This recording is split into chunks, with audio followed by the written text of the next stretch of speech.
किरायादार, अजीब मकान है। मैंने रात को यहाँ फर्श पर चूहे लड़ते देखे हैं। मालिक, तो क्या आप 50 रुपए में आप सांडों की लड़ाई देखना चाहते हैं?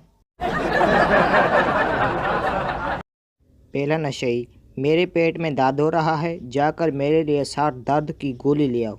दूसरा नशई, यार मेरा बाजू टूट गया है, मैं कैसे जा सकता हूँ? तीसरा नशई, मगर मैं तो गूंगा हूँ, मैं दुकान पर जाकर क्या कहूँगा? मकान मालिक, आपको कैसे पता चला कि छत से पानी टपक रहा है?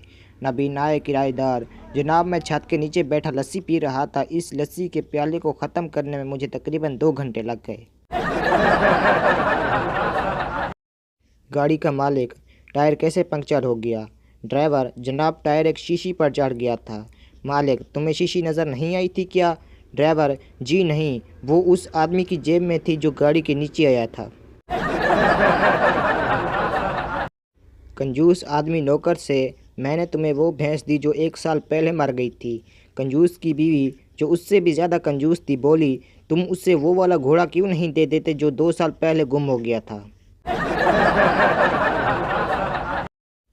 लड़का, जानू हमारे प्यार के बारे में किसी को मत बताना। लड़की, तेरी बहन को तो ज़रूर बताऊंगी। वो कहती थी कि कोई कुत्ता ही होगा जो तुझसे प्यार करेगा।